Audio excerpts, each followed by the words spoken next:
Hello everyone. This is Nevernan, and today we will be doing the breakdown video of post MPL 12. Now, unfortunately, the post you see on your screen right now is not going to have the finals replays, but thankfully, I do have a video of those finals matches in my previous video, so you can go check that out. But with that being said, we're still going to be coming back to this screen quite a few times, just to address some commonalities between type usage. Also, you might see that on the top bars, that the stat sheet is there, but we will not be using it a lot, sadly. And that is because it is still not updated with every single game that has occurred since semifinals, I believe. So, fortunately, we will not be using that much either, which is very sad, because I want to talk about the late game stats, but it is what it is. Anyway, with that out of the way, we are going to be doing a couple of things this video. So first we'll be talking about sets, special sets that were used towards the tail end of the tournament that I was able to get my hands on. And we're also going to review Pheasantipity in particular, because I was very interested in that mod and I learned a lot about it. And then we will be filling out a VR, or a monotype VR, community VR forum, sorry. But yeah, we'll be covering that because Ethereal Sword just released that a couple hours before this video was getting recorded. So I will be covering that and filling it out live, as well as giving my thoughts on the metagame, since I have also been laddering in the meantime, trying to complete that challenge that I set out all those months ago. I did get very close to finishing it, but I'll tell you more about what happened there later. So, with that being said, let's start with our first set. So, this team, by Entropy, was the very common Ghost team that we saw a lot in the tournament. Very strong offensive pressure with Spike's Frostlass, as well as P.E.K.K.A runs, and Goldingo just being very good. Oh, give me a quick second real quick. Sorry about that. I completely forgot to have the VR open and ready for this video, but it is now here. But yeah, we're not going to be talking about that just yet. So, actually we will be, because Frostlass is a very interesting mod to talk about. Because if you will look at the Ghost rankings, you will see that Frostlass is in the B tier with Sinus Jaw. But based on its performance in this MPL, I believe that Frostlass may actually go up to the A ranks, because it has been serving a very, very powerful purpose on the Ghost teams that we have been seeing. I'd argue it's pulling as much weight as a lot of the mods listed here, probably more than Zoro or Kisui, honestly. Because it is just the spikes, the access to spikes for Ghost specifically as an offensive type is invaluable. That's the entire reason Golurk is even on this list, is because it has access to Stealth Rock. And Stealth Rock is generally a better hazard than Spikes, since it gets a lot more done against certain types, and also it's just very effective at getting chip damage down because it works against everyone. Excuse me. Besides heavy duty boots users. And you don't have to stack it either to get its maximum value, so yeah. Golurk is here because of that reason, and Frostlass just does his job essentially a little bit better, since it's a better offensive lead, it's faster, has access to taunt, has a lot more utility moves that I can use, like Thunder Wave, as well as Light Aurora Veil, if that's even an option sometimes. And I also has Destiny Bond as well. It just has a lot of different moves that I can use. I think it also learns Encore, but yeah, this mod can be very tricky, and it's just a very solid lead for a type like this. And it allows Brambleghast to also opt for more offensive sets with Rapid Spin instead of also having to be a Spiker. Excuse me, which was an issue that the type ran into before, so very good on that aspect. But with that being said, it still does have its weaknesses, like obviously Frostlass is a frail mon, and it doesn't really get a ton done offensively, since it isn't, even though it is an Ice type. Ice Ghost is actually semi-decent typing, but it does not really have the firepower that you would expect it to have. So you are going to instead be using it as a mostly suicide lead, and it will just try and get as much done as possible. But yeah, the set that we see on Fentropy, that Fentropy decided to use, was a Avalanche set, rather than the Ice Beam that we usually see, because Avalanche will proc. Avalanche essentially punishes people who will U-turn on Frostlass, essentially. And Frostlass's attack stat isn't even that bad, so the Avalanche will actually do quite a decent amount of damage. But yeah, people predict the Focus Sash, then he can just use Avalanche and get some big damage off in that regard. And Cursed Body is also still good, especially on a lead like this, since it will also disable special moves, I believe. I might be wrong about that, but yeah, it's a very obnoxious ability to play against. So having your Scarfer, for example, get disabled after you U-turn out is really annoying. So that's why that is the main ability that he uses. But yeah, and its 350 speed tier is too good, so that's why it's a Jolly Nature. I mean, I'm just going based on a bunch of the details of the Mon itself, but yeah, it's just very, very solid at being an offensive lead.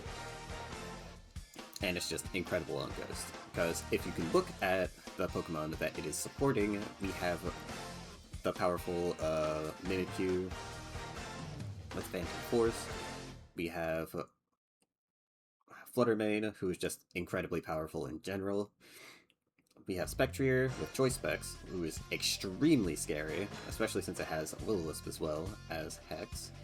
We have the Thunder Wave Gholdengo to further support the Spectrier and also slow things down for the entire team.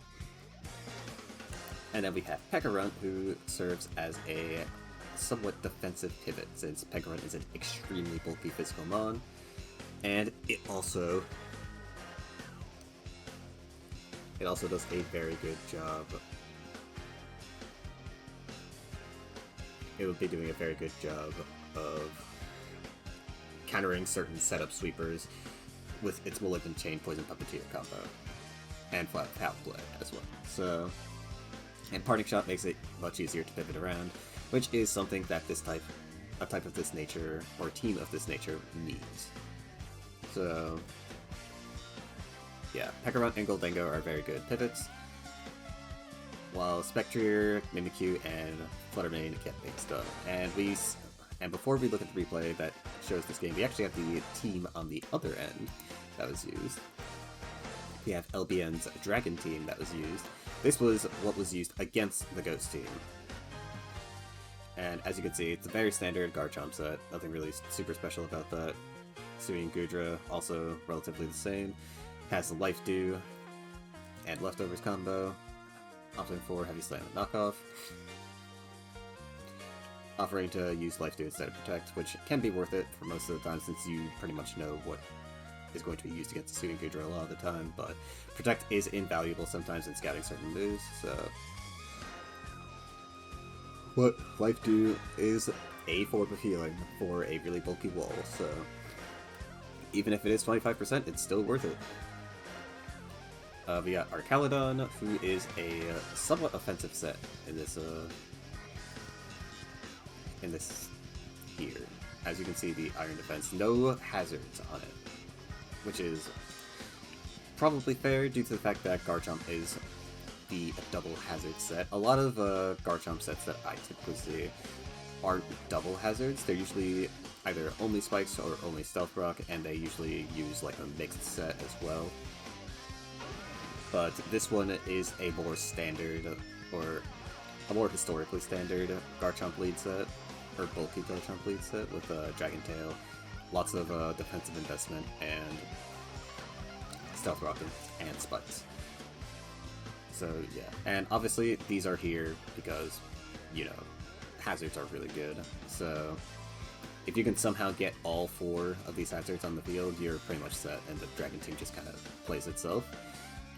But in the event that you can't do that, still getting a few and also doing some chip damage with your Rocky Helmet and Rough Skin combo, free 28% never hurt anyone, so...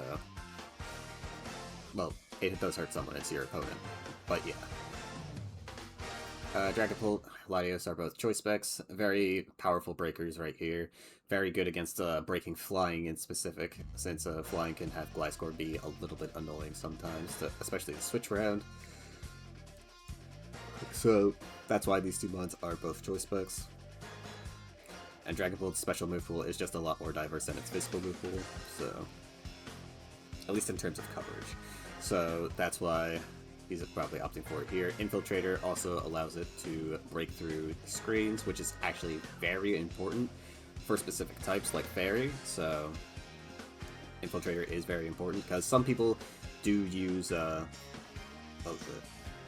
Clear Body to avoid getting intimidated or slowed by webs or something, but yeah, Infiltrator is just more practically useful in a tournament scene or in a tournament meta as of right now, and this makes complete sense. The Latios set isn't really surprising. It has Psy Shock to break through special walls though, instead of Luster Purge, which makes complete sense. Archaladon, we already talked about, and yeah, that's the entire team here, and a very standard Roaring Moon set. So yeah, it is very, very good. This team is very solid, has a very solid game plan, but unfortunately it was up against this, and the match was relatively close for what it was worth. Because if we look at the match, we'll just skip around since we already have this recorded, but as you can see here, we have the slowdown, and once again, we know this is choiced, so Dragapult is forced to struggle, and lose a little bit of HP, and it got a spike off for free.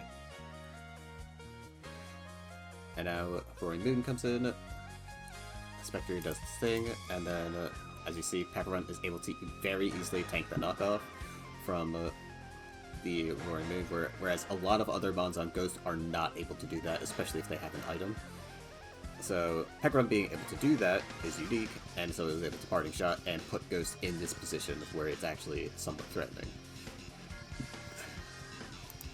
And then from here, see the Dark Pulse come out, but it doesn't do much to Pepperrun, as Gholdengo comes in, just trying to make as much progress as possible against the team.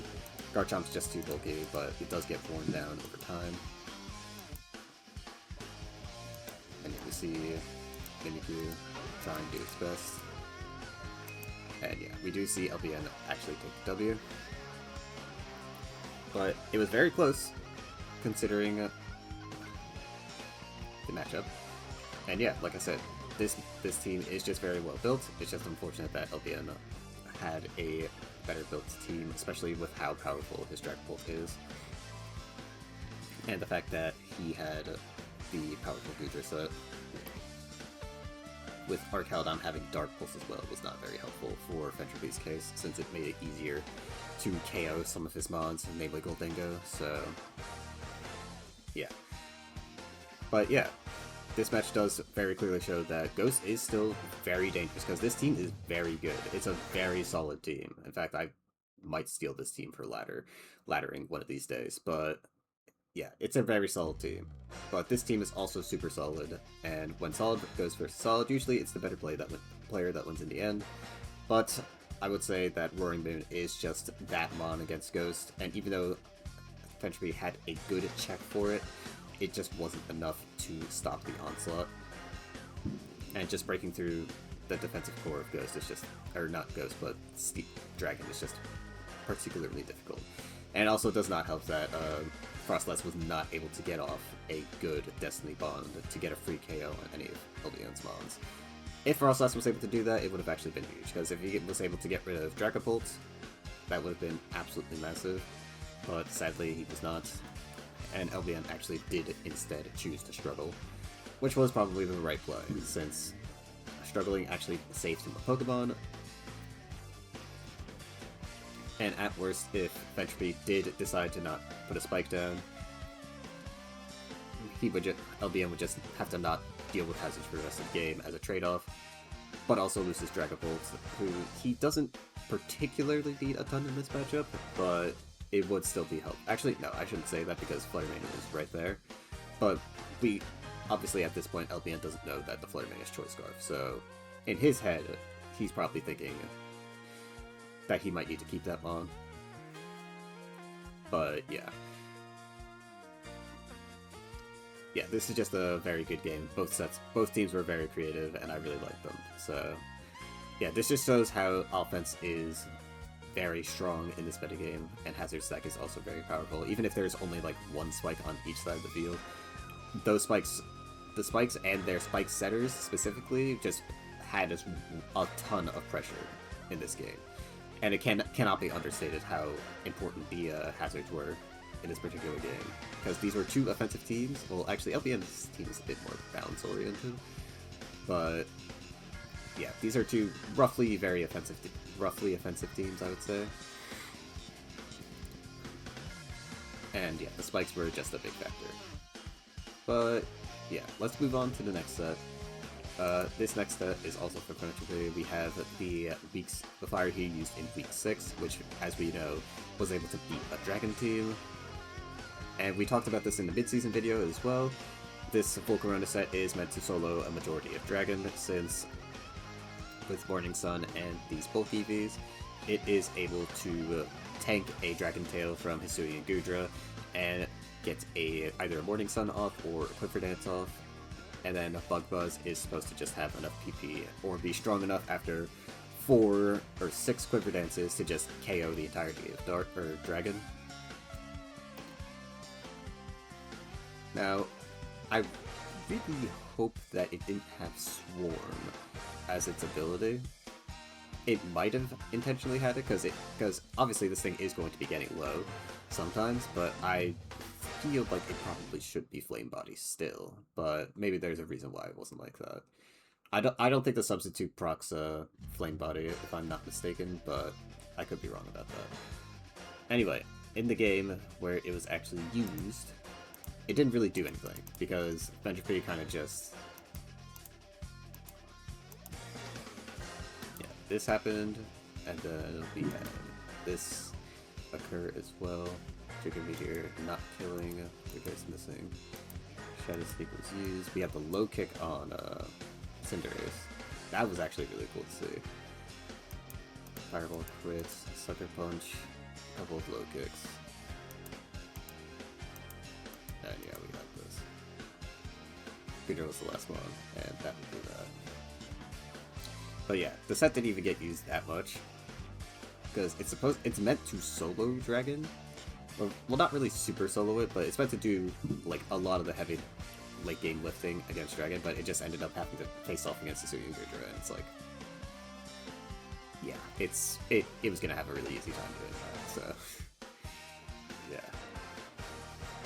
But let's look at the rest of the team as well, because as I mentioned before, Low Kick was here.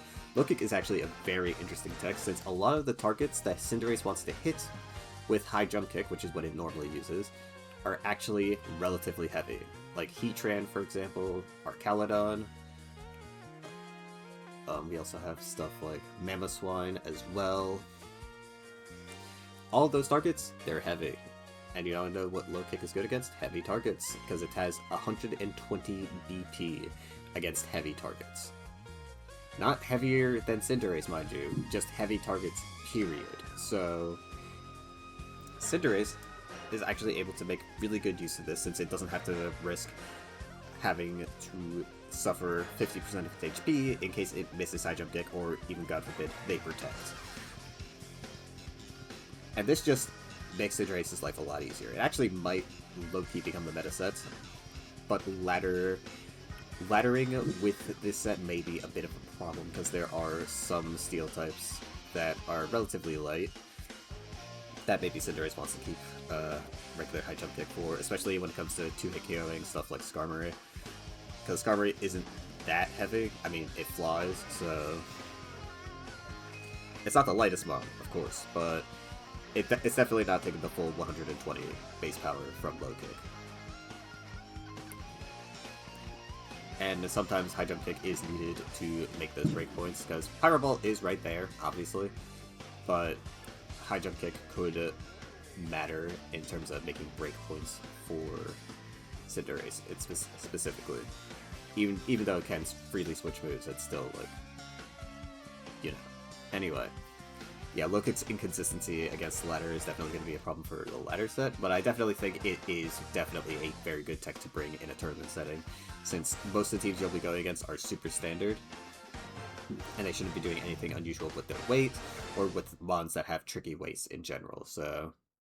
Yeah, this is also very good against Kyurem, which was a rising star in Dragon, so very good in that regard as well. Because Kyurem very often uses Substitute, and God forbid if it had Protect as well, that could have really messed up Cinderace, so Low Kick is actually really good against that as well. Next up we have C-Trans set. The C-Trans set is relatively standard. Cerulege is also pretty much the same. It's actually strangely standard for Cerulege, because usually it's like close combat set or something. Then we have the usual Ninetales set, but yeah, same 6 mons as usual. This one just happened to have Trailblaze, Pokemon Heart Flame, which can be extremely scary if it gets the right boost against the right team. I think in this game it didn't end up being that big of an issue. It was threatening to be a huge issue though, but it got shut down before it could do anything crazy, so yeah. But yeah, main things I like about this team are the Volcarona set and the Cinderace. But let's move on to the next one, which is this set. Now this set was crazy when I saw it.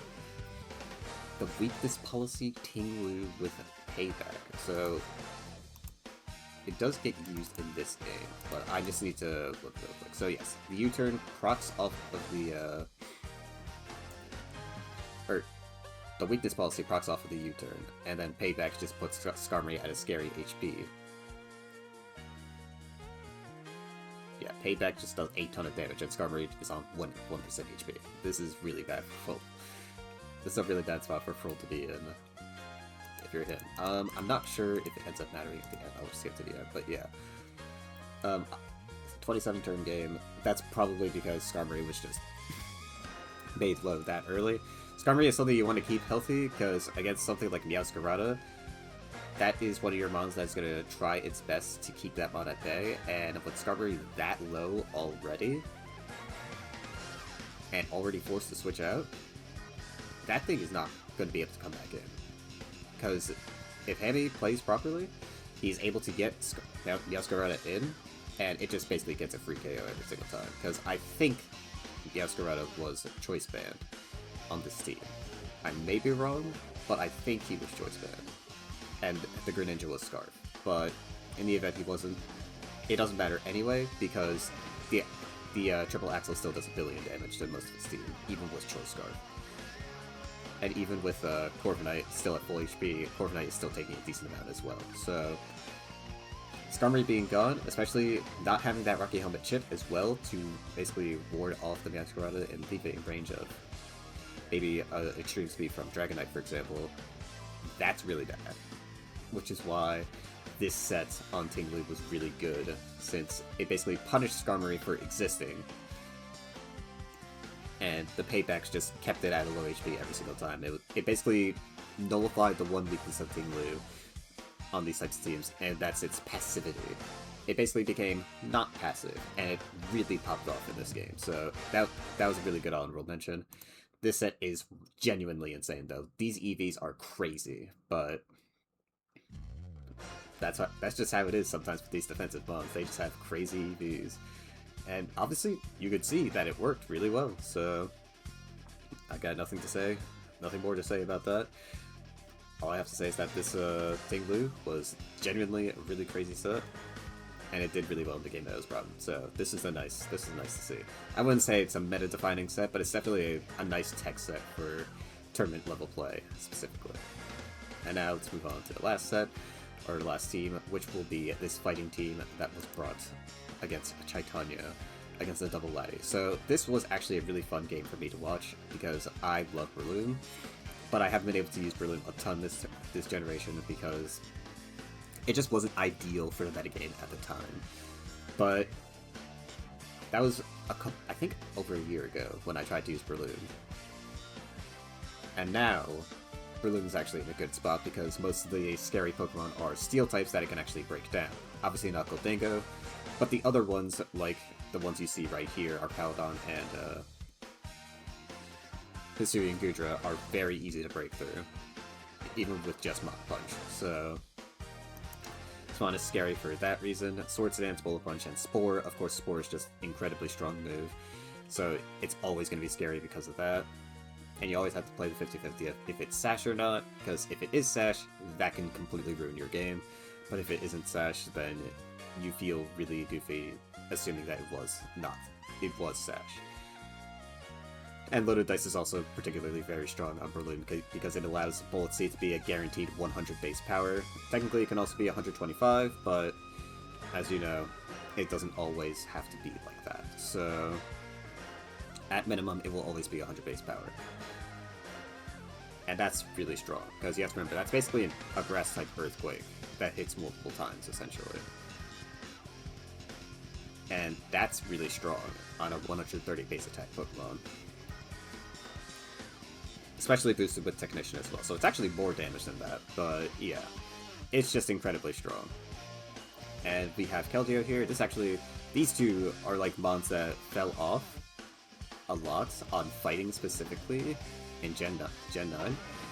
In Gen 7 and Gen 8, these two were like... Well, Berlin was kind of falling off in Gen 8, but Keldeo was still like one of the elite tier mons on Gen 8 fighting. But then I was really surprised when I learned that in this generation it was not as popular. And it kind of makes sense why, because Urshifu Rapid Strike is just a better fighting water type. Even if it isn't a special attacker, but we also just got Iron Valiant, who is a really good special attacker. And it's also faster than Keldeo as well, and has a slightly better typing, so there's just kind of no reason to use Keldeo at that point. If you wanted the fighting water slot, well, you had Urshifu Rapid Strike, so yeah. It was just kind of unfortunate what happened to Keldeo, but it was nice seeing him on this team, since, you know, it is still good at using the Substitute Calm mindset, which Urshifu can't really do.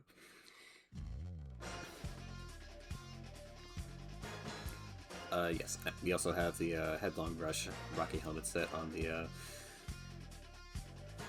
excuse me, Great Tusk. And yeah, nothing else too amazing about these sets. Also, rare Thunder Wave Bring on the Iron Valiant, but this is probably to catch a couple of its checks off guard. But yeah, this team was also really nice to see, and I believe it did have an impact on the game. Yes, it put Latios to sleep, which was actually important. Because even though it was only 73% HP, I believe it still did a ton in that matchup, because it got it low enough to where Latios was low enough to get KO'd by the Shadow Sneak from,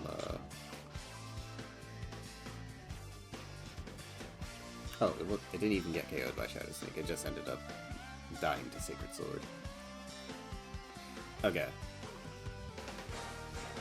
Well, yeah. Still, the fact that it was even that close to begin with is because of the fact that it got the sleep off early and brought it to, like, a somewhat decently chipped HP, which mattered in the long run of the game. And made it so that Leafeon didn't have to play a 50-50.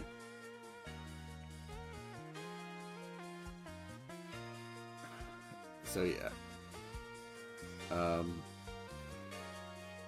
Yeah, this was just a very good showing. Well, it wasn't a super good showing at Berlin, there were better showings.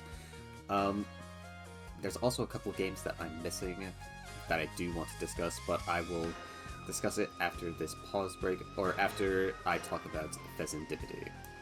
So, this is the wrong post. Pheasantipity, right here. This is Ethereal Sword's RMT. And this just has most of the information that I want to talk about Pheasantipity with. So here's the set that he brought, and I believe I do have a replay of him using this team. So Pheasantipity here essentially is a special pivot, which is something that Fairy doesn't have a lot of. And I believe I did say this in the game when Ethereal Sword was playing.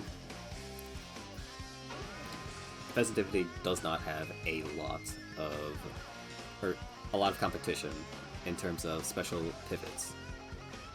I think the only competition may technically be Clefable, but Clefable's not really that good at that role. So it kind of is just this and /or Primarina as well with Assault Vest. But you kind of want to use specs on Primarina because Primarina is just insanely powerful. and it feels like a waste to not use it for that purpose. So Serendipity makes a lot of sense, and it just checks a lot of the stuff in the metagame really well for Fairy as well. The only issue is that it is somewhat difficult, or I shouldn't say difficult, but unusual to fit, because the mon itself, and I said this when I first came back to this metagame, that Serendipity is just a really weird mon. It doesn't make a ton of sense what it's supposed to do. So, like, you know that it's supposed to be a defensive Pokemon, but you don't know exactly how you're supposed to run it. It's very, very funky in that regard. It's not very obvious what you're supposed to do with it, which is unusual for Pokemon, because usually the weirder sets that pop up are usually because of strange quirks or interactions, but Serendipity just straight up was just like that. It's just an unusual Pokemon that you just don't know right off the bat, like, what is this thing supposed to do? There's very few Pokemon like that in the game where where it's actually, like, very confusing how you're supposed to use it. Because some Pokemon are just subpar at doing a role, or they're just not very great at fulfilling a certain niche. Like Dedenne, for example. Dedenne is like a somewhat useless mon, but at least you know it's supposed to use, like, Cheek Pouch and try to, you know, cheese with that. But Serendipity, there's just nothing. On paper, there's just nothing. You just have a mon with Technician and, like, a lot of moves that don't synergize with that, and then you have Toxic Chain as well. You do have a move that synergizes with it, but why would you use Beat Up on a defensive Pokemon? Doesn't make a ton of sense. And it wouldn't had it not been for our friend Ethereal Sword here, who makes very good use of Serendipity. So, as you can see here, EV spread is a generalist spread, and it covers these specific matchups as well. We have the Gunk Shot that can KO Billy Joe Azumarill, and it can also live a Specs Greninja Hydro Pump, which this is a very important calc as well, since Fairy doesn't really have a ton of Water Switches, and you want to preserve as much of Primarina's HP as you can. So any sort of way to avoid that is very good. And with these, Serendipity can survive whether it's Ivy Cudgel from Ogerpon Hearthflame, and Ogerpon will swing and pick up the KO with a Gunk Shot. This is just a very good, very specific meta call out. Serendipity is just very good at checking the Ogerpon forms in general with this defensive setup. Beat Up allows it to proc Toxic Chain on other defensive Pokemon that aren't immune to it. So, for example, let's say Articuno, for example, switches into Serendipity because Serendipity doesn't do a ton to that mon. Beat Up basically makes it so that it's forced to take a Toxic Poison, because it hits 6 times and it gives an 88% chance to proc that poison. And that is straight from Ethereal Sword himself. He calculated it himself, so I trust it. 88% chance to badly poison a mon on a 100% accurate move. That does damage. I think I'll take that, actually. Of course, it has to be assuming that all 6 mons are alive, but, you know, it's still a really good chance to get a Toxic Poison off. Not even a... The only other person who has something similar is Pekarunt, funnily enough, and even Pekarunt only has a 50% chance with its 100% accurate move to even get a Toxic Poison off. So Serendipity actually does it better, funnily enough. But yeah, enough about that. U-Turn is there as well to do the pivoting. And yeah, this set is just... If you showed this set to a casual player, they would have absolutely zero idea what this is supposed to do. But in practice, you've seen how effective it is. We've seen this match and how it went. Serendipity is just able to... Look, it's just able to raw tank anything Primarina. Like, the fact that Primarina isn't even able to threaten Serendipity that well, and it's threatened out by it, tells you everything you need to know about the amount of respect this mon has. So let's just skip to when it gets brought in again, because it gets brought in again. Yeah, it gets brought in again. Look, it's a response to Walking Wake, who has the flip turn out. And Walking Wake isn't even doing damage to it. So Urshifu now comes in. He's forced to swap out. But this is just an easy switch for him, because Urshifu just can't do much to the Primarina. And Festivity, once again, forces out the Ogre. No, not a ton of other mons on Fairy, because look at the rest of the mons on his team. They're not doing that. And not a lot of other mons on Fairy are really going to do that, because I'm pretty sure Festivity is like the only Poison Fairy type. Actually, that's not true. There is Galarian Weezing, but Galarian Weezing is also kind of a weird mon to use on this type. But at least that mon like has some semblance of sense. And yeah, look at that speed tier. Festivity is shockingly a lot faster than usual. I don't know what it like. That's another one of the things. This mod is just weirdly fast too. So you might sometimes you get baited into thinking it's a physical attacker as well, especially since it has Technician. But yeah. But yeah, just look at the amount of work this mod is doing. It is applying so much pressure and getting a lot of momentum for Ethereal Sword's team filled with like super strong breakers. Like, this mod is no joke. It's very good. It just doesn't get used a lot for whatever reason. But yeah, that's as much as I'll show of that matchup. But I will pause the video again just to pull up a few replays that I wanted to look at as well, because I want to take a look at some of the low tier types that got played in this tournament and do a little bit of an analysis on them. Alright, so I pulled up 2 more games that I want to discuss. I don't have the sets for these games, but I do want to talk about them a little bit. Now, I was going to bring up a couple of electric replays, but the electric replays were very sad, even though I do like what was brought on there. But yeah, I'll talk a little bit more about electric when I do the VR ranking. But what we have here is a normal team going against a steel team, and I have used a lot of normal during my off-camera climb, and I can say the type has a lot of potential to be very annoying for certain types to deal with. Issue is that its archetypes are very, very restrictive.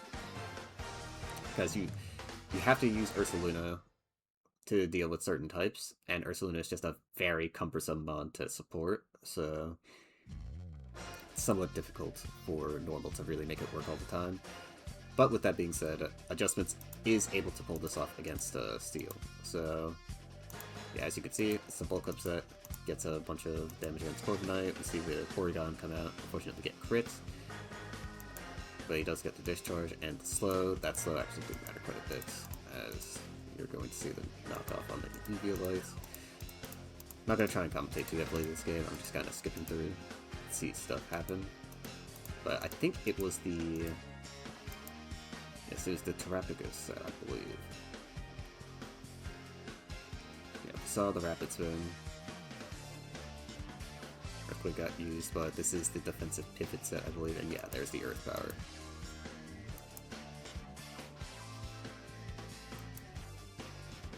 And yes, the special attacking Blissey. This is actually a lot of what I wanted to talk about. So, Blissey in the past...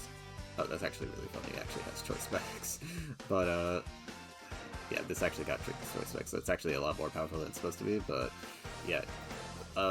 Attacking Blissey is something that I've been seeing a lot of, and it was used against me a couple of times as well. So, sometimes it would run Ice Beam or Flamethrower, and I think this is a response to the fact that just soft boiling and using Seismic Toss and Thunder Wave just isn't enough for Blissey to be relevant these days, so it needs to do something else. I've seen this particular offensive variant paired with Serene Grace, especially the Ice Beam variant. And Serene Grace plus Ice Beam, 20% chance to freeze on a wall is very powerful, because remember, nothing besides ice types are immune to freeze, and if you also have Flamethrower, those same ice types aren't going to exactly want to switch into Blissey. So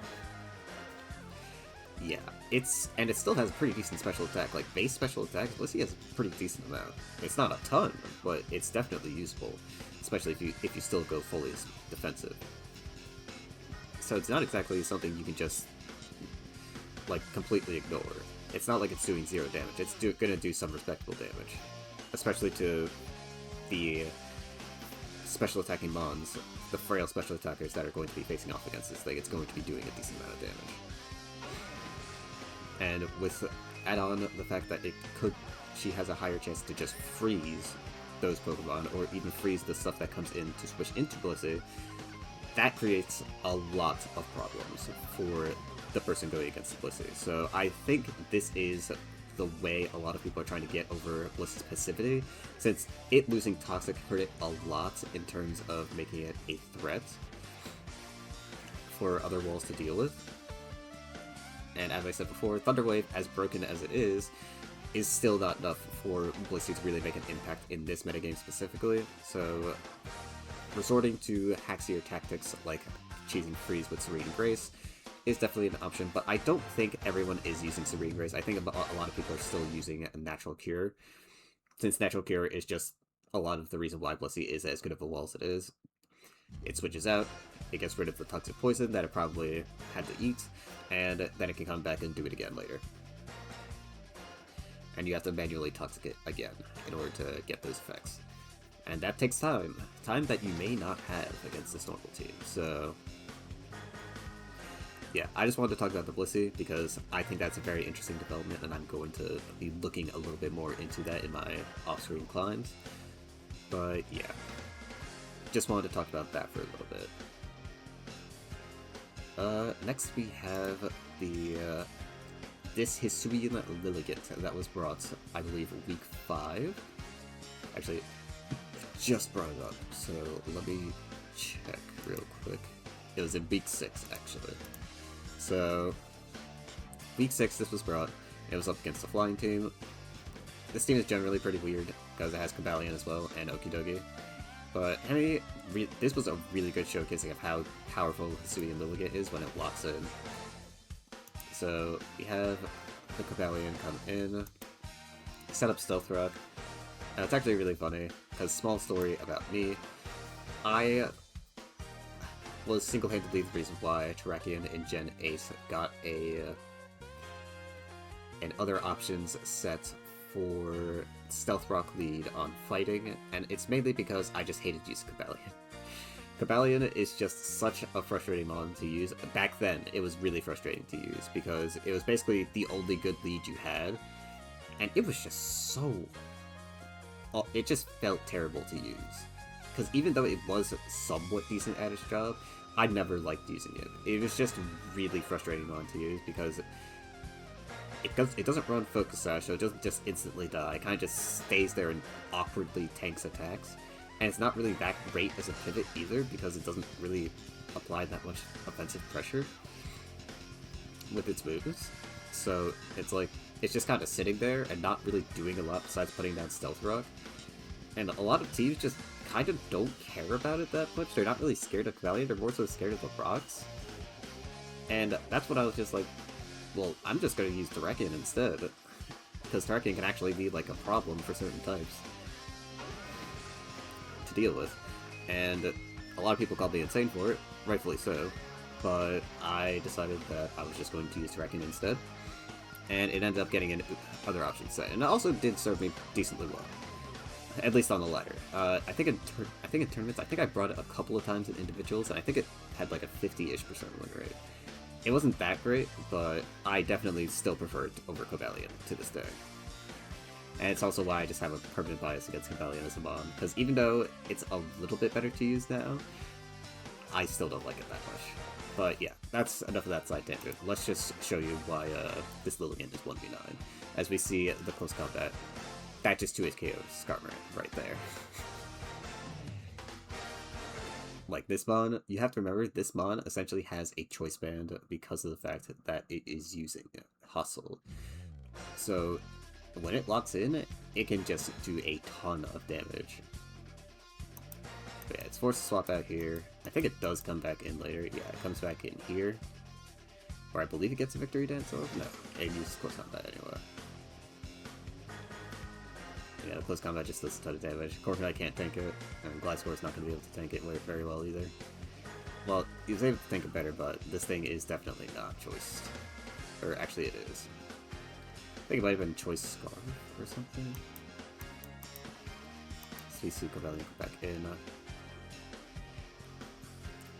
Ice Spinner coming out, and yeah. I mean, this mod just did a lot of work. So I'm pretty sure I got 3 of the 4 KOs that game.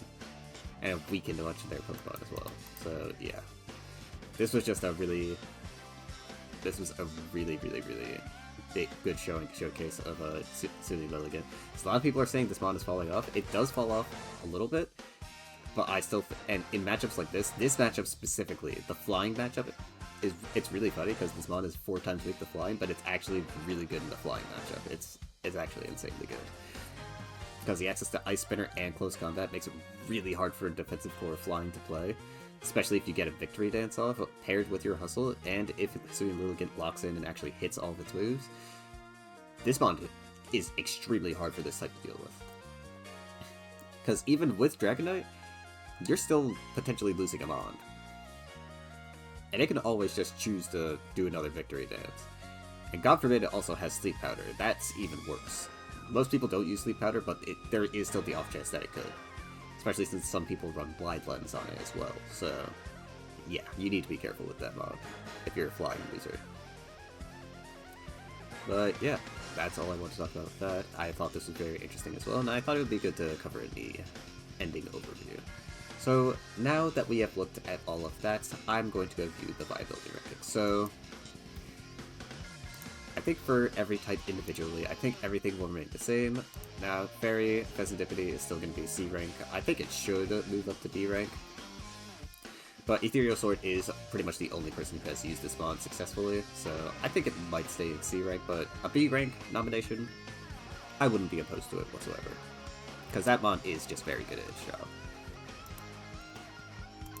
Bug specifically, I don't think there's any changes. Dark, I don't think Dark has any changes either. I think maybe, nah, Roaring Moon rising to A, maybe.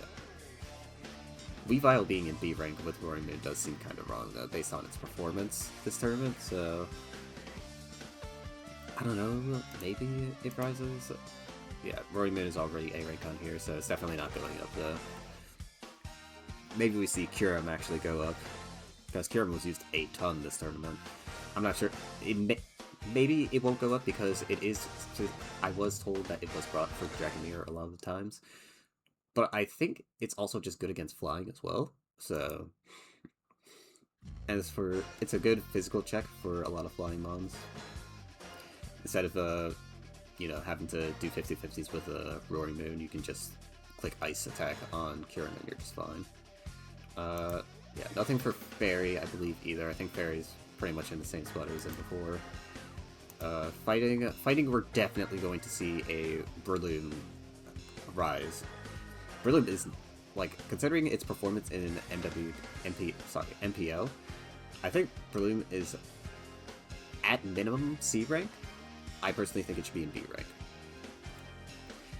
I think it should be in B rank, but at minimum, it should be in C rank. D rank is definitely unacceptable for it after this tournament, because it was doing way too well. It was putting on way too much pressure, and it just did far too much for a D-rank Pokemon, a so-called D-rank Pokemon. This mon definitely is a lot better than D-rank, so I think it should move up to C rank at minimum. I personally think it should be in B, but that might be an overestimation, because after all, it still does have a ton of counterplay, and there's a reason why it wasn't being used before. So, yeah, C rank, probably at minimum it should be there.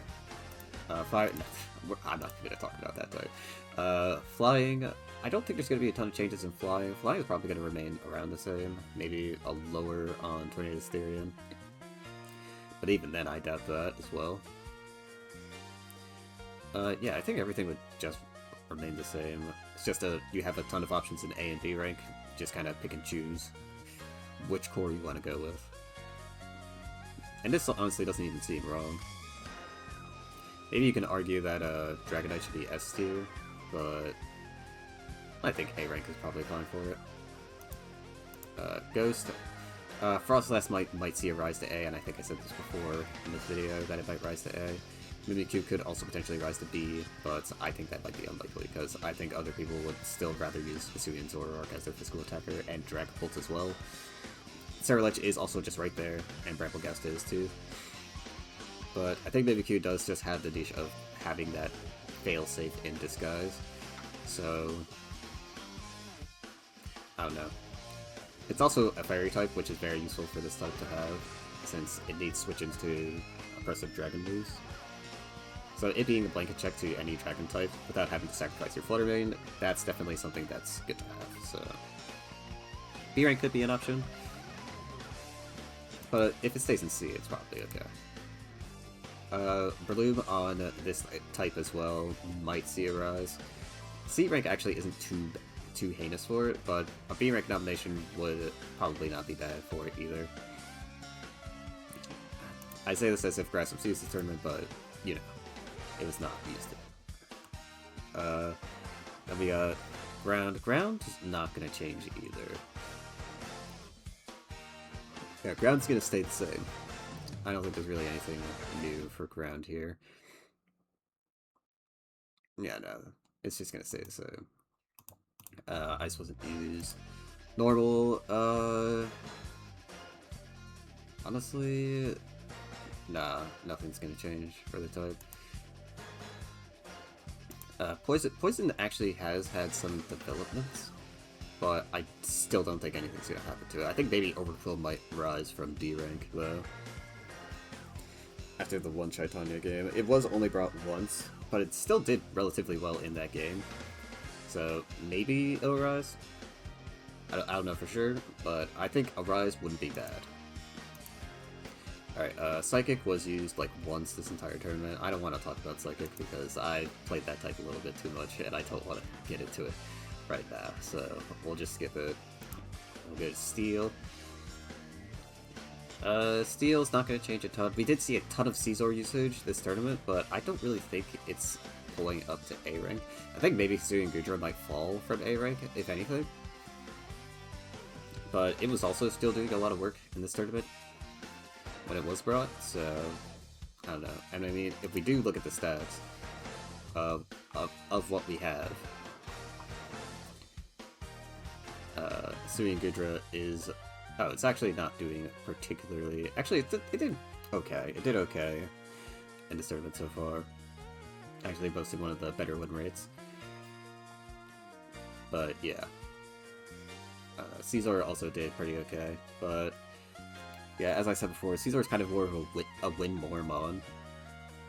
Instead of just being a really good mon in general. So, I don't know. It's kind of weird with Bisharp. Not Bisharp, but Caesar. And then Water, I'm not talking about Water, but just know that his students, Samurott and Toxmix, are still insanely good. Only other thing I want to talk about is the usage of Battlebond Greninja. I think that set is really fun to look at, and I was really interested in seeing the physical variant of it come out, because it was about to pop off, but unfortunately got shut down in that match. I am very curious to see if that set can work on the ladder, though, because I think it would be really cool if it could do that. Because Battlebond is just such an interesting ability. Because, I mean, before it turned you into one of the best broken Pokemon ever, but now it just kind of gives you stat buffs, and I think that kind of ability is kind of cool, because it's basically like a more risky version of, what is it? Beast Boost, essentially. Since it basically gives you a Quiver Dance worth of stats. Actually, no, not even a Quiver Dance. It's like a Quiver Dance and a Victory Dance. Actually, it's neither of those because it doesn't give you defenses. But yeah, it's basically just like a offensive Omni Boost, and a Speed Boost, which is really good, especially on a mod like Greninja who doesn't really have those stats. It does not have crazy stats outside of the, which is why it's been underperforming and it was dropped to A tier as well. It's still getting used a ton, which is why I don't think it's still not moving back up to S, but it's definitely not a bad mon. It's just not as good as it once was because of the Protean nerf really exposing how lackluster its special attack is. Yaskarada is also the same way, but Yaskarada is carried by the fact that it has that really good speed tier, as well as the moves that it has access to, like Triple Axle and Thunder Punch, just making it the best thing against flying. Funny enough, another grass type that's extremely good against flying, but also it's also a dark type, a really fast dark type as well, so it kind of just checks all the ghosts and the psychics and all them on, and it kind of just spams its stab relatively well, and the U-turn just makes it hard to really keep it off. So yeah, Yaskarada is doing a lot as well.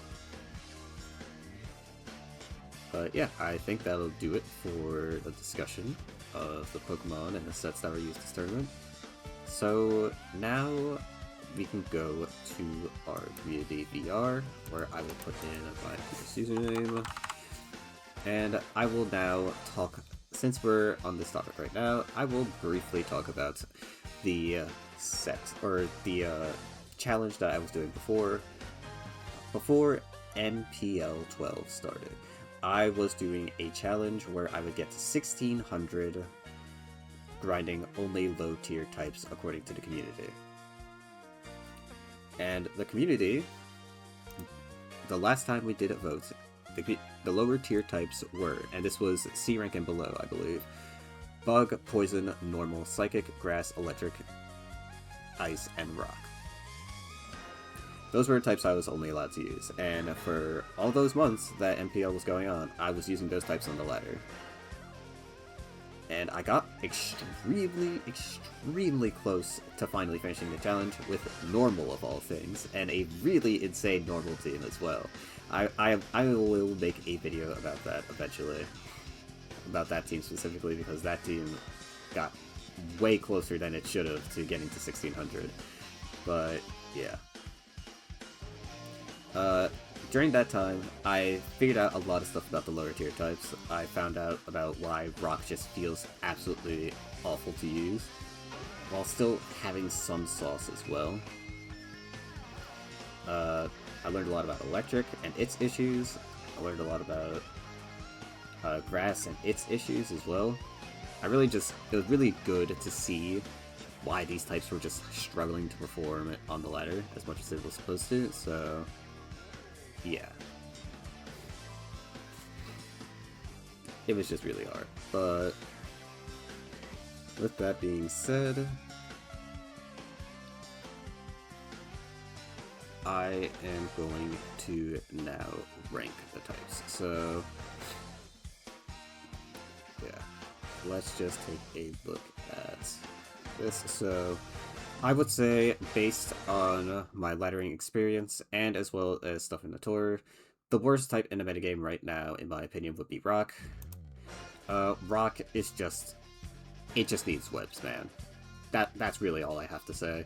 Because I could list out all the issues, like its lack of defensive pivots, its lack of good U-turn users, its lack of not even super powerful wall breakers. It has those. It has great wall breakers. It has really good Scarfers.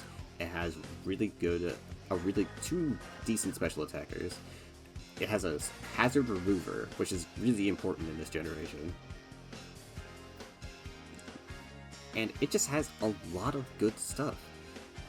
The issue is that everything is just too slow to actually either hit or make enough of an impact.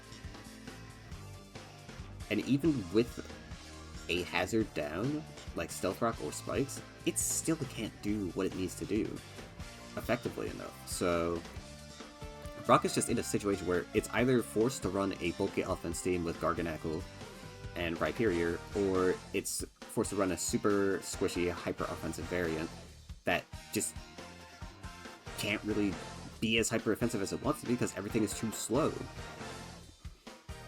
Hisuian Arcanine is like the biggest problem with the type, because it's an extremely powerful mon, but it cannot do what it wants to do without any sort of speed boost, because if you run Choice Scarf, it doesn't hit nearly as hard as it needs to.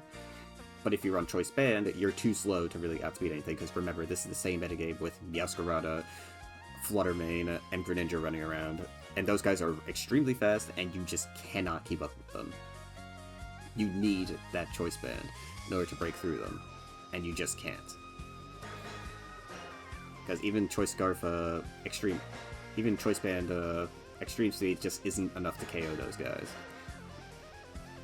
From 88% HP. It's really sad. So that's why I think Rock just needs webs back, and all of its issues would probably disappear. It would be like a mid-ish, high-ish type if it got webs back, but yeah. It just needs webs now. That's all I can really say. Alright, next type we're gonna say is not that great is Ice. Ice just suffers a lot from the top meta types or the top metagame threats just being steel types. Ice doesn't have a really great time dealing with steel types, because even though it does have Dugong and a couple of other mons that can deal with steel types decently well, it still has the problem of suffering from hazards, weather changes, which is actually a problem in this generation, and just a lot of other factors as well. So yeah, Ice is just kind of catching a lot of strays by metagame trends. It's not really the type's fault. The type's actually not that bad, I would say. But this metagame particularly is just not very good for it, especially since you got stuff like Caesar Steel. Steel being a really good type has always been an issue for Ice, but there's just a ton of good steel types in the metagame right now, and Ice is just not having a good time against any of them. Gholdengo especially is very unfriendly to the types, so yeah, that's very annoying for it. Next, I will say it would be Grass. Grass is just a really sad type to me, because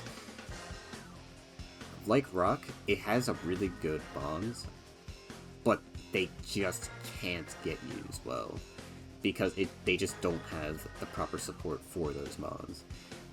Grass really wants a Frostlass, I would say. They want a mon that can set hazards, get like good offensive pressure off, and then die and be done. It does not have a mon that can do that.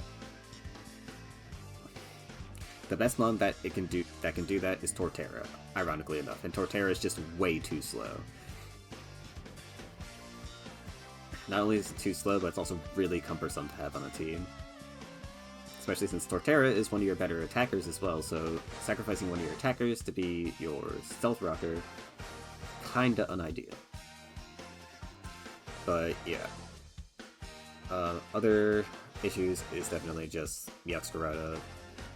Meowscarada definitely wants like web support, and I've tried using Leavanny to see if maybe that would fix some of Grass's issues. Because like I was like, maybe it's the same thing as Rock. Leavanny could maybe fix the type. No, Grass needs chip damage as well.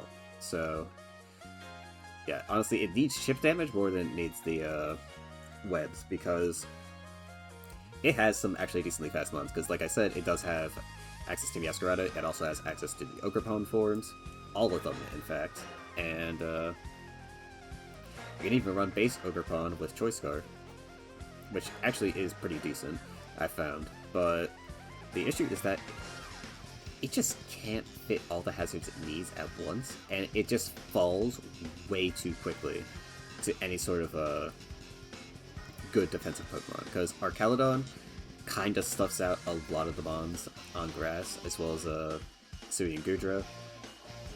Gholdengo also is just really obnoxious for the type to deal with, because especially if it's paired on Steel, it's hard for Meowscarada to really do a ton in that matchup.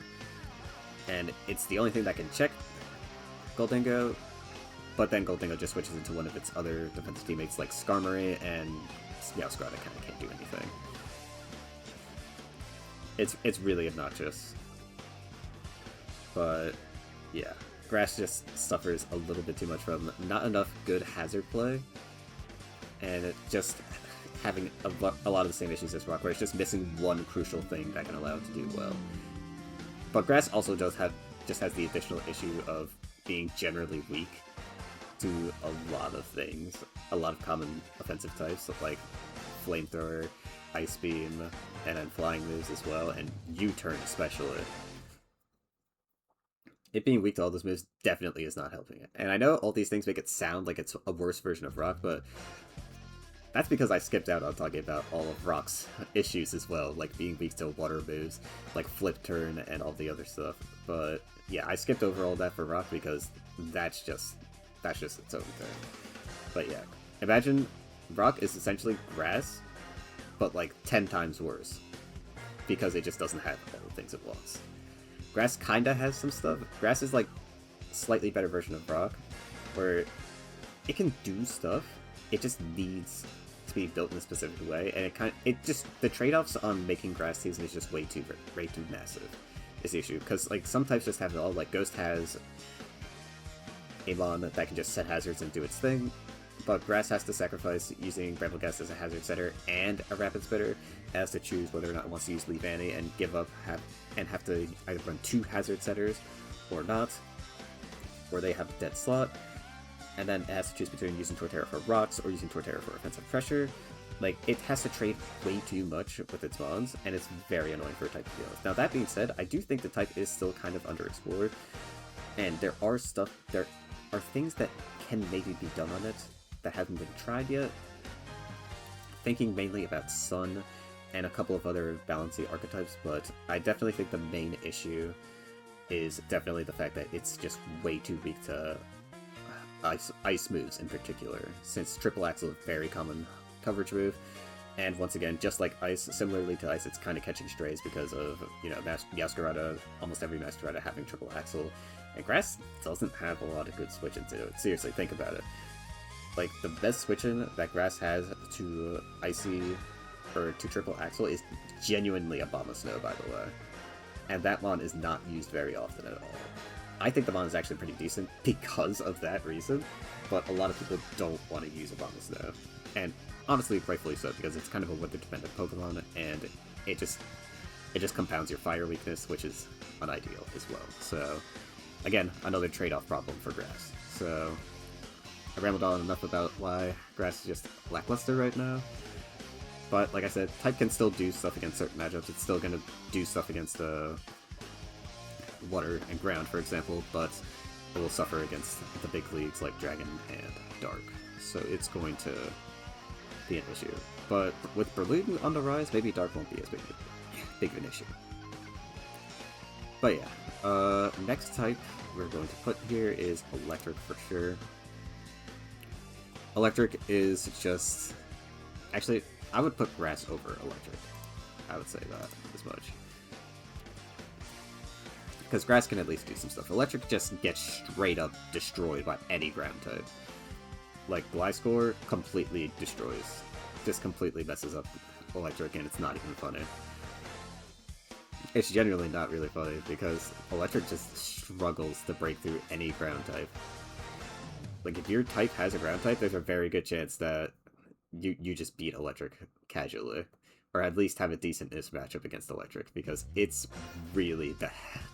It's very bad at dealing with ground types.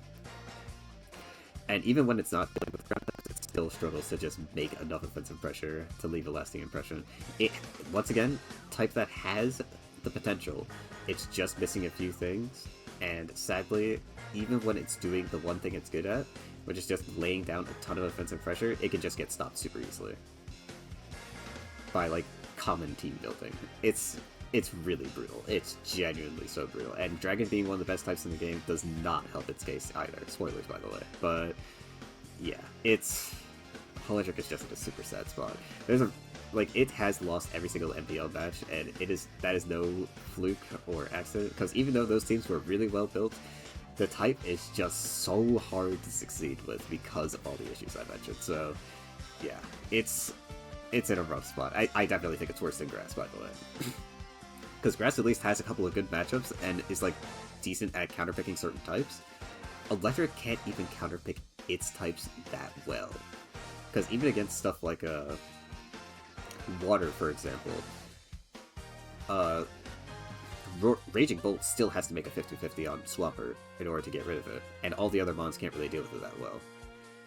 And God forbid you're up against Rain, yeah, you can just forget it. So, like, one wrong prediction against Rain is, like, complete game over for you. So yeah, you need to be careful with Electric.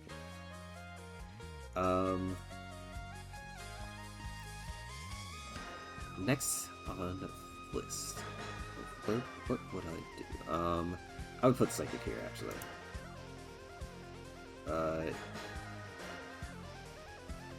Looking at the rest of the types, yeah, I'd say Psychic is definitely it. Psychic, ton of potential as well, and I've used it a lot, and a lot of ladder players have been succeeding with Psychic as well. We've seen Jokem do super well with Psychic, we've seen Wafflecopter do super well with Psychic.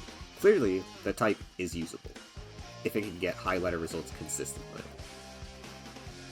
And I know, like, oh, what about that one rock user, Karahara? Karahara is also a really good player, but I think he is just really good. He's exclusively the only person who has succeeded as well as he has with rock.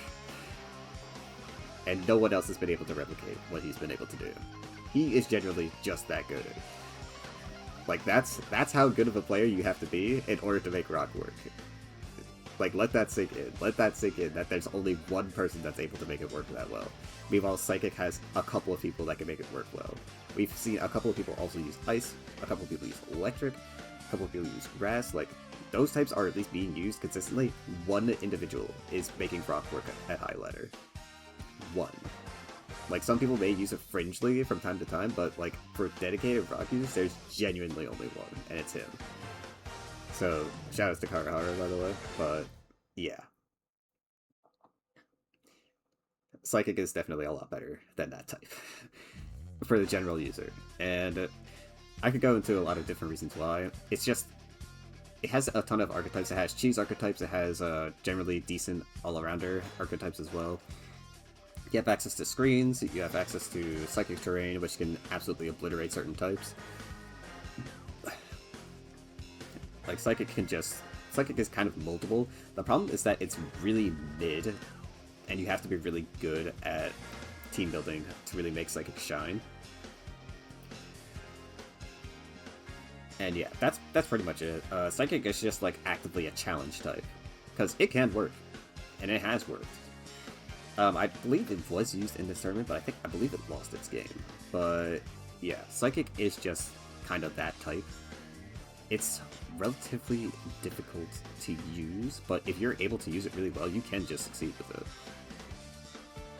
And this is probably the last type that I would say is, like, relatively in a rough spot, because once again, Psychic is catching strays because of Dark just being really good, Bug just being really good, U-turn, knockoff spam everywhere.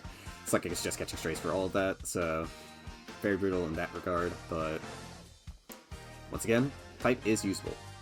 We have seen a lot of people succeed with it, so it is not unuseful by any means. Definitely a decent type. Alright, but now with that, I'm going to start talking a little bit more positively. So, let's say, I would say we should go with normal next. Oh, sorry, that was Ice that I just used. Normal goes here. Yeah, normal goes here. Now, this may seem very unusual for a lot of people, but after using normal a lot, this type kinda cooks. You just have to use Terapagos in, the way you run Terapagos on normal determines whether or not you will succeed or fail with the type. And I'm not joking. That mon, single-handedly, can completely transform your team based on how you use it. If you use it defensively, you can have really good offensive options like Offensive Braviary, for example, or even Staraptor. And then you can afford to run the defense variant on Terapagos and just be able to have defensive core that way, along with Chansey, and you can also drop P2 because of it. If you choose to use P2 and Chansey, you can opt for a special attacking variant of Terapagos, which allows you to have special breaking options that otherwise wouldn't be available. Again, this mon completely defines how you can run the type. And that is what I learned the hard way with using normal a lot. Because even I ran a team with Snorlax, of all things, and because of the Terapagos set I ran, I was just allowed to do that. Like, it could not be understated how insanely important that mon is to your normal team's success. That mon, the way you run it, has to be tailor-made to your team. And once you're able to fully understand how to utilize Terapagos properly, you will find yourself succeeding a lot more with normal. That is my genuine, honest opinion. Because the type can just feel really oppressive to play against sometimes. And also, it does not help either that Hisuian Zoroark is on the type and can just randomly immune one of your moves when you least expect it. So, yeah. But yeah, normal, shockingly good. Shockingly decent. You just have to use Terapagos in a very specific way. Because normal, and once again, with the new developments with the special attacking Chansey, and possible Serene Grace that's being used as well, some teams are beginning to drop P2 as well. I've actually started dropping P2 myself. because he doesn't seem as necessary as he usually is, especially since, you know, you can run defensive Terrapagos and you can kind of just get away with it. But with that being said, you still have good options like Indeedee, again, can just like spam a lot of types down. Ursaluna is just an extremely powerful wall breaker. You can even run Trick Room with it, with a P2 as well. Normal is definitely a little unexplored, and I think when a lot more people learn how to use Terrapagos properly and how to team build around that mon specifically, they will begin to learn like how powerful that type can be. In the like with the right amount of play and the right amount of metagame knowledge, I think that type can actually be really good.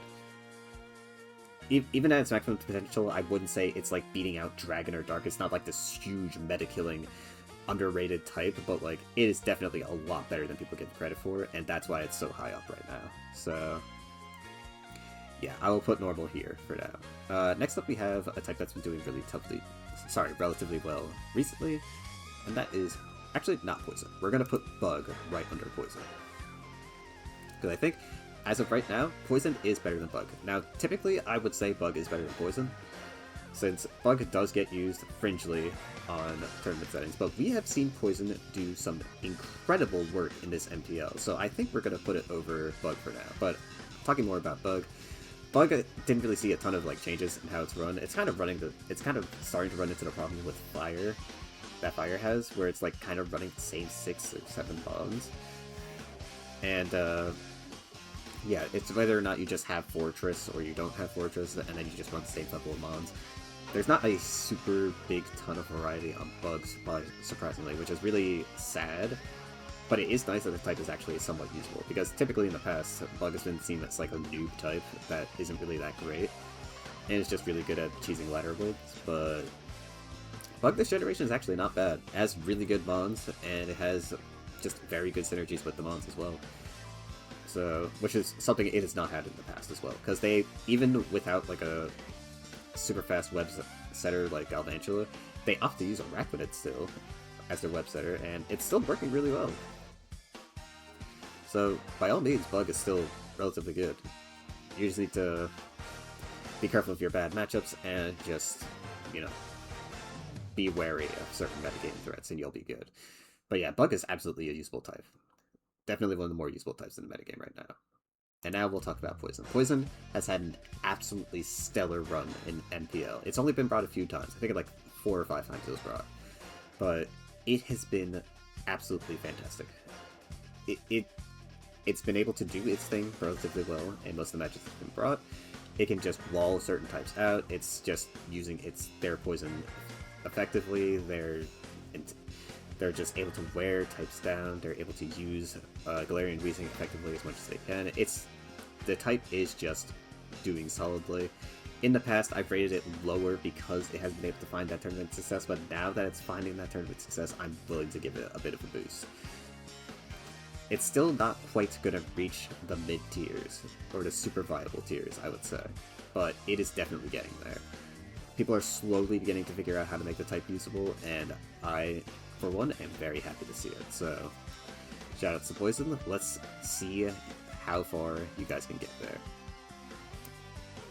But yeah, with that being said, now let's move on to the higher tier types. So, first, we're going to talk about Ghost. So, Ghost, definitely the lower end of the viable types, but it's, as you saw in this MPL, it's a very scary type you have to respect.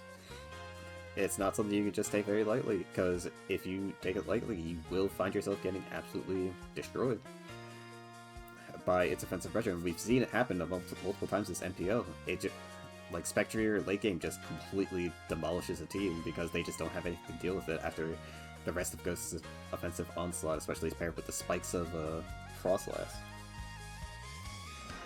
But yeah, it just shows the power of Flutter Mane, and also really the power of Spectrier, because I feel like Spectrier is like the bigger problem in most of those games. Flutter Mane kind of just does its thing. But I feel like if you replace Flutter Mane with maybe maybe not Gengar per se, but definitely like another strong special attacker, I feel like Ghost might be in a similar-ish spot but Flutter Mane definitely does make Ghost Life a lot easier, so I'm not going to say it's not doing a ton, but I feel like the way it's being run currently, another special attacker, if Flutter Mane were to be banned, I think Ghost would probably be in the same-ish spot. Or maybe slightly lower. But yeah, Flutter Mane is doing a ton of work for a type, but I think genuinely Spectrier is like the biggest problem. And that's not to say Spectrier is broken, it's just really good. It's just really good. But yeah, that's all I have to say about that. And next we're going to have... Fairy.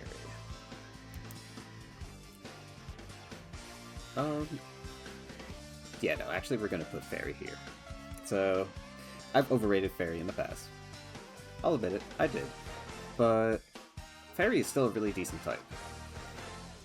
It's been humbled a little bit this MPL, but it's definitely still a really good type. But people have not figured out how to properly use it yet. Funnily enough, I think that Pheasantipity, that Ethereal Sword has been using, it might be one of the things needed to quote-unquote solve the type. But we will have to see in the next big team tournament if that is true or not. That being said, Fairy kind of just speaks for itself.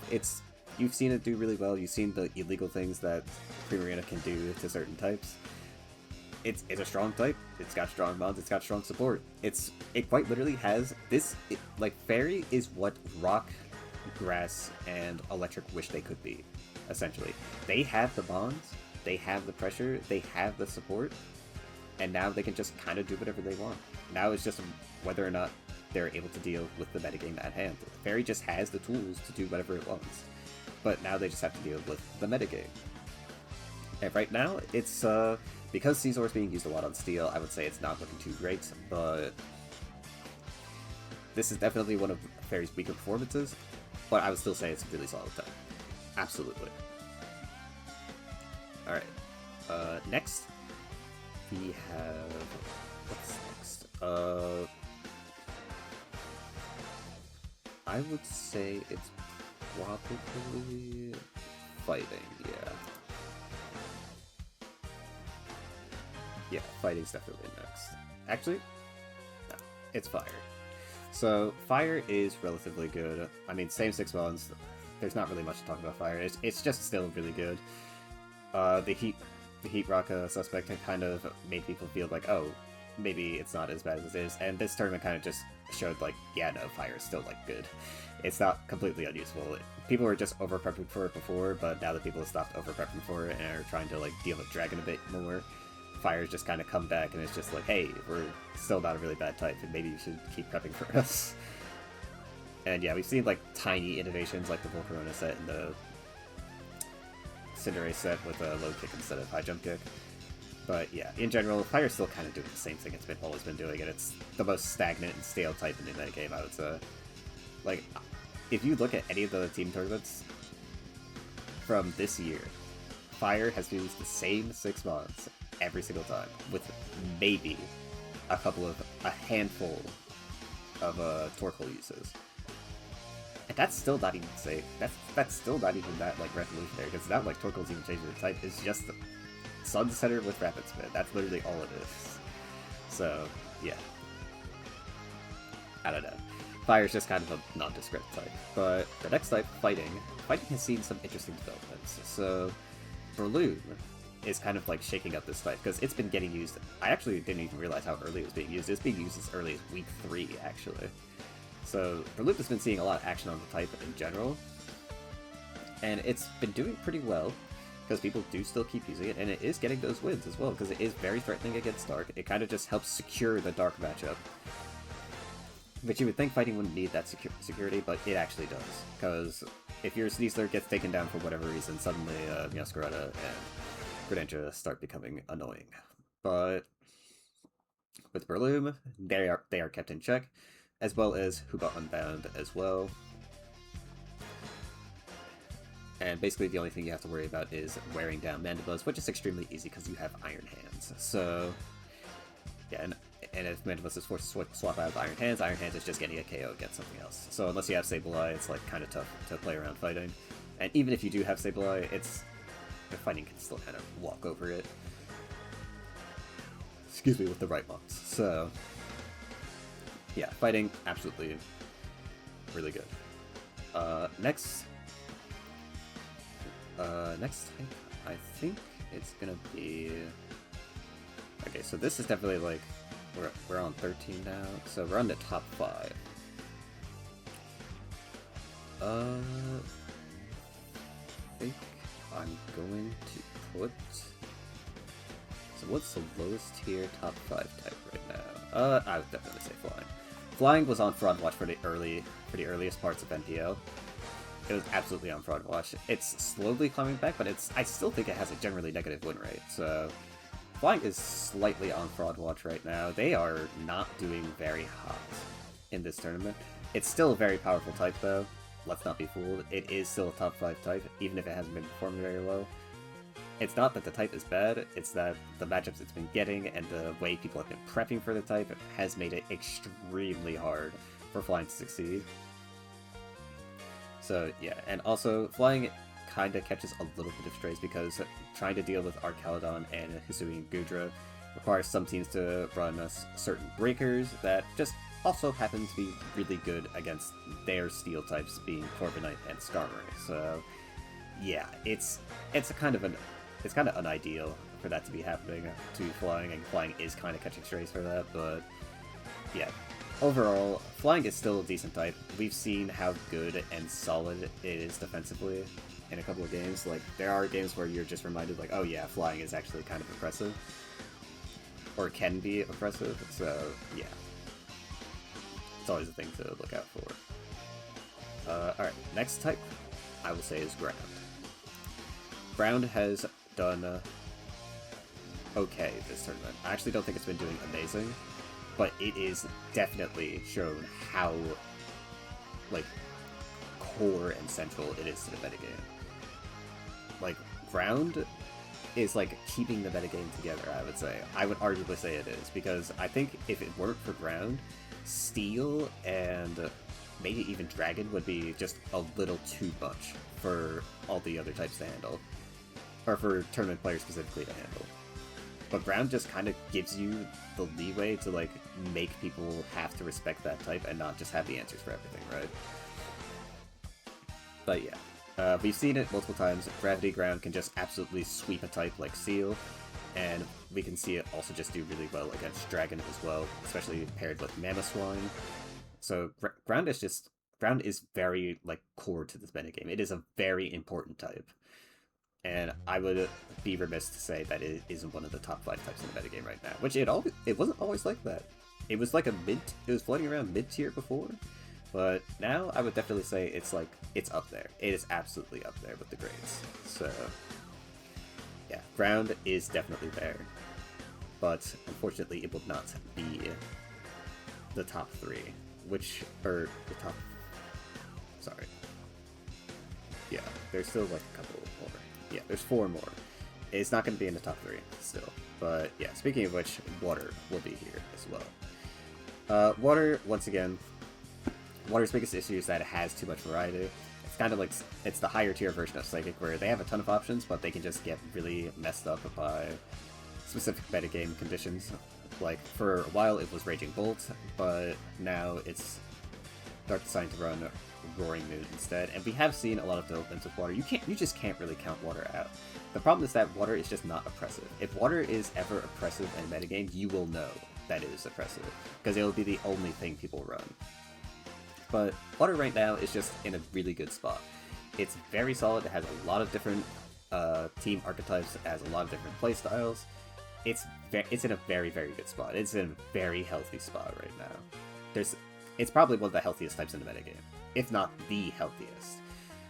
Because it just has a ton of variety, it has a ton of viable options, like Water is what you wish every single type in this metagame could be, essentially. And it's very solid, but once again, it's just not the metagame. It's not, like, the oppressive thing that you always have to prep for. It's just something you have to respect. It's something you have to respect in the builder for sure. And some of Water's breakers, like Susui and Samura, for example, are things that you need to take into account. But it's just very, very solid at what it wants to do. And it just has the mons and the support to really do what it wants to do. So, yeah. It's kind of like if Fairy was just not kind of slightly slandered by the metagame. This is where Water was, and that's what I was saying after MWP. That's why I put Fairy as high as I did, is because it was basically kind of doing what Water could do, just a lot better. But now Fairy has been a little bit humbled by the metagame, so it will get lower. But yeah, that's it for Water. I definitely think it's not a top 3 type, because if it was a top 3 type, it would be, you know, one of the top 3 types. So, in order, the top 3 types in this metagame. I will order it like this: Steel, Dark, and Dragon. I definitely think these 3 types are the biggest metagame stalwarts at the moment. And I do think that Steel is on the lower end of it, because Steel is probably one of the easier types to prep for, because of their general weakness to fire. Heat Train can't do it all, obviously, and even stuff like Ogrepawn Heartflame just kind of ignores that entire thing. So, yeah, Steel has a somewhat rough time with getting very easily C-teamed, and it's always been like this, because even Steel has always been a really good type in Monotype, but it's also always been like a type that's kind of decently easy to prep for if you're using a higher tier type. Now, the lower tier types is where you're going to have an issue, because Steel is definitely Giga oppressive against those types. But I would say this iteration of Steel is actually probably one of the better ones, because even though they have access to stuff like Archelon, Hisui, and Gudra, who are just insanely hard for some types to break through with proper play, Archelon on Steel specifically, the weaknesses kind of compound too much. Because on Dragon, Archelon and Hisui and Gudra kind of are the only ones that share their same weakness. Like, they have the same weakness to ground, the same weakness to fighting. They don't really share that with the rest of their mons, but on Steel they do, for the most part. Because, like, Iron Treads is still weak to ground and fighting. In fact, Iron Treads usually runs a balloon for that reason. Goldango still has to be careful of ground attacks, which is why it also has to run a balloon. Corviknight and Skarmory are like your best options at neutralizers, but even then, those mons are just probably one of the most prepped for mons ever, because I think every single competitive Monotype team has some sort of way to deal with either Corviknight or Skarmory. So, whether it's the Bolt Beam combo or just a really strong neutral attack, yeah, those two are always being prepped for. And that's regardless of if they're on Steel or not. If they're only good on flying, people would still be making sure that they could get checked, so yeah. That's just the way it is for that. But yeah, Steel is just super solid. Wins against a lot of the lower tier types. It just kind of shuts down a lot of the lower tier types, but once it gets to the higher tier types, this is where its weaknesses kind of start to show. Because Dark and Dragon can just absolutely dismantle the type with proper play. And Ground, as I mentioned before, is also really good against it, especially with the Landorus with Gravity. So, yeah. Steel is a type that just has to be careful with the stuff it runs into, but it is generally still really good. If you're trying to ladder, or even compete in tournaments, Steel is always a safe bet to use. But you gotta be careful with certain C teams, because people will get creative with it, and this Steel, when it gets C teamed, is borderline one of the worst states to be in. And that's considering the lower tier types in this game. When you get C teamed as Steel, it might be the most brutal thing ever. So, yeah. Next up we have Dark. Dark has always been like second fiddle to Dragon. I actually think Dark might be slightly better than Dragon, but I think when you take ladder into account, because I think if this was a tournament tier list, I would put Dragon below Dark. If this is tournaments only, I would put Dragon below Dark, because Dark just feels like the type right now. Because Dragon is kind of getting fraud washed a little bit. It's still the most used type, don't get me wrong, but it's also getting countered a lot, and it seems to be people are beginning to figure out how to really crack through Dragon's defensive core and kind of break open the team to make it a bit easier to deal with. Especially since we've been seeing Ghost try and attempt to do this a lot. The only issue is that Dragon on the ladder is still basically like insanely easy to pilot and just use and get wins with. Because not everyone is going to be using those types of sets.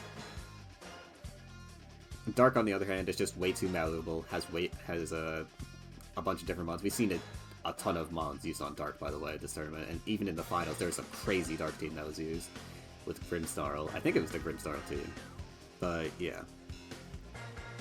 Yeah, Dark is just Dark is just really good in tournament play. I would say it's the best type in tournament play. But with ladder into account, I think Dragon has to take it. Has to take the #1 spot because Dark suffers a lot from it just getting kind of beaten down by certain C teams. Same issue with Steel. Like, once you get C teamed as Dark, it's kind of like over on the ladder. Whereas if you're in a tournament setting, you feel kind of unstoppable because you just kind of know what everyone is going to use. Like, you don't have to worry about some random, I don't know, maybe fighting or fairy user that has like a really cheese mon for specifically your type. Like, God forbid you run into Comfy as Dark. That's going to be terrible for you to deal with. But yeah, you probably won't have that happen to you in a tournament play, even though we did see Comfy once in tournament, but that's out of the norm. That's not what's typically gonna happen. So, and Dragon is just too solid on ladder to really not put as #1. Its double steel core is still really good. It's like somehow the type that has absolutely no access to any sort of hazard removal is somehow the best type in the game. And that's genuinely crazy, because I feel like if you are a type that struggles to clear hazards, you should not be able to be doing as well as Dragon is in this metagame. And we've seen this happen multiple times in tournaments where Dragon's lack of hazard removal kind of allows it to fall apart really easily, but somehow Dragon just makes it work because of its offensive pressure, and the fact that it just stops a lot of these hazard starters from even getting to do what they want to do. And they don't get the multiple layers of spikes. They can only have one, and then they just get absolutely blasted by Dragon's offensive pressure, and it's just like, it's crazy. It's really insane to watch. But yeah, Dragon just somehow manages to keep doing it. And yeah, that'll be it for my VR ranking. And that should be it for this video as well. So, with this being said, now that MPL is finally over and this video has been made, I am going to be going back to variety content for Monotype. There has been the CLC challenge, the core laddering challenge, that has been brought back by Jakem.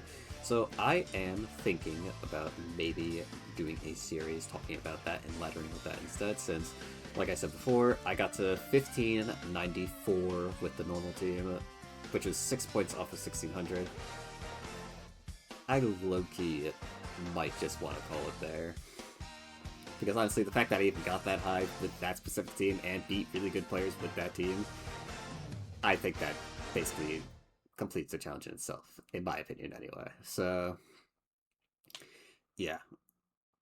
I might be doing some CLC, but I could just go back to variety content as well. I will definitely make a video about the normal team first thing though, but after that video, we will see what happens. Maybe I'll cover individuals. Very unlikely I cover individuals though, because those are way harder to follow. But yeah, that'll be it for this video. Have a good one, everyone, and have a great week. And also happy 4th of July to all the Americans.